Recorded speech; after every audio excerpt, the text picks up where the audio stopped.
Hey guys, welcome to prime nine explainer. తనని దూరం పెట్టిందని, తనతో ఇదివరకు ఇట్లా ఉండట్లేదని, ఎవరినో ప్రేమిస్తుందనే అనుమానంతో తనకి ఎలాగైనా గుణపాఠం నేర్పించాలని హాస్పిటల్లో నర్సులు, స్టాఫ్, పేషెంట్లు చూస్తుండగానే ఆ అమ్మాయి గొంతు కోసి చంపేశాడు. ఆ అబ్బాయి కూడా గొంతు కోసుకుని చనిపోవడానికి ప్రయత్నించాడు, కానీ అవ్వని టైంలో అక్కడి నుండి పారిపోయాడు. ఆ అబ్బాయి మా ఇద్దరికి పరిచయం ఉంది అని పోలీసులకి చెప్తున్నా కూడా ఆ అమ్మాయి కుటుంబ సభ్యులు మాత్రం అసలు ఆ అబ్బాయి ఎవరో మా అమ్మాయికి తెలీదు అంటున్నారు. అసలు ఆ అబ్బాయి ఎందుకు చంపాడు, వీళ్ళిద్దరి మధ్య రిలేషన్ ఇంతకు ముందే ఉందా లేదా అనేది మొత్తం మనం ఈ ఎక్స్ప్లెయినర్ లో డిస్కస్ చేద్దాం. బట్ అంతకంటే ముందు ఇలాంటి క్రైమ్ స్టోరీస్ కోసం మన ప్రైమ్ నైన్ ఛానల్ని ఇప్పుడే సబ్స్క్రైబ్ చేసి పెట్టుకోండి. ఇక కేసు డీటెయిల్స్లోకి వస్తే, ఈ ఇన్సిడెంట్ మధ్యప్రదేశ్లోని నర్సింగ్పూర్లో జరిగింది. ఆ అబ్బాయి పేరు అభిషేక్ కోష్టి అండ్ ఆ అమ్మాయి పేరు సంధ్య. ఈమె వయసు 19 సంవత్సరాలు.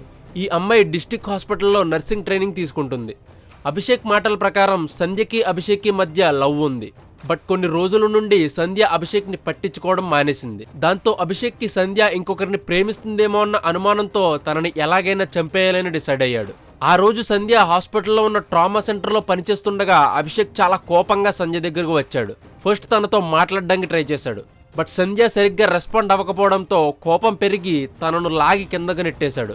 తనని తోసిన తర్వాత ఒక కత్తితో ఆమె గొంతు కోశాడు. ఇదంతా కూడా అభిషేక్ హాస్పిటల్ స్టాఫ్, అక్కడున్న పేషెంట్స్ చూస్తుండగా చేశాడు. ఈ ఇన్సిడెంట్ చూసిన హాస్పిటల్ ఇన్ఛార్జ్ నలిన్ గారు మాట్లాడుతూ ఇలా చెప్పారు: ఎవరో ఒక అబ్బాయి బ్లాక్ షర్ట్ వేసుకుని సంధ్యపై అటాక్ చేశాడని చెప్పారు. తాను అక్కడున్న స్టాఫ్ అడ్డుకోవడానికి ట్రై చేస్తే తన దగ్గరున్న కత్తితో బెదిరించాడని నలిన్ పోలీసులతో చెప్పారు. అయితే సంధ్య గొంతు కోసిన తర్వాత అభిషేక్ తనని తాను గొంతు కోసుకోవడానికి ట్రై చేశాడు. బట్ అప్పటికే జనం అక్కడ చేరడంతో అభిషేక్ అక్కడి నుండి పారిపోయాడు. పోలీసులు సీసీటీవీ ఫుటేజ్ ని చెక్ చేసి అభిషేక్ ని ఫైండ్ అవుట్ చేసి ఇమీడియట్ గా కస్టడీలోకి తీసుకున్నారు. అభిషేక్ ని ఇన్వెస్టిగేట్ చేయడం స్టార్ట్ చేసిన తర్వాత అతను సంధ్యకి తనకి మధ్య ఉన్న లవ్ గురించి పోలీసులకి చెప్పుకొచ్చాడు.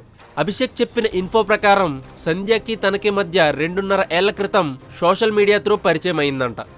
అలా వీళ్ళిద్దరూ కలవడం, ప్రేమించుకోవడం జరిగింది. కొన్ని డేస్ రిలేషన్లో ఉన్న తర్వాత సంధ్యకి అభిషేక్ మీద ఇంట్రెస్ట్ పోయింది. దాంతో అతన్ని దూరం పెట్టడం స్టార్ట్ చేసింది. ఇదే టైంలో అభిషేక్కి తన మీద కోపంతో పాటు తను ఎవరినైనా లవ్ చేస్తుందేమో అన్న అనుమానం కూడా పెరిగింది. ఎలాగైనా తనకి ఒక లెసన్ నేర్పాలని అభిషేక్ సంధ్యని మర్డర్ చేయడానికి ప్లాన్ చేశాడు.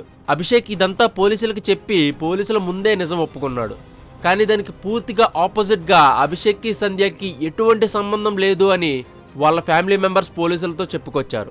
సంధ్య హత్య చేయబడిన తర్వాత వాళ్ళ ఫ్యామిలీ మెంబర్స్ అండ్ లోకల్స్ కలిసి అక్కడున్న ప్రైమరీ రోడ్వేని బ్లాక్ చేసి ధర్నా చేయడం స్టార్ట్ చేశారు. బట్ అక్యూజ్డ్ పై ఖచ్చితంగా స్ట్రిక్ట్ యాక్షన్స్ తీసుకుంటామని పోలీసులు చెప్పడంతో వాళ్ళంతా అది విరమించుకున్నారు.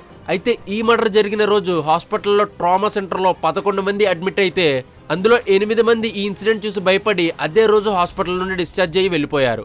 అండ్ రిమైనింగ్ వాళ్ళు కూడా నెక్స్ట్ డే వెళ్ళిపోయారని హాస్పిటల్ స్టాఫ్ చెప్తుంది. ఎస్పీ మృగాకి రేఖా గారు ఈ కేసుని ఇన్వెస్టిగేట్ చేస్తున్నారు. ఈ ఇన్సిడెంట్ మీద మీ ఒపీనియన్ ఏంటో కామెంట్ చేయండి. Consider subscribing to prime 9 for more such insights.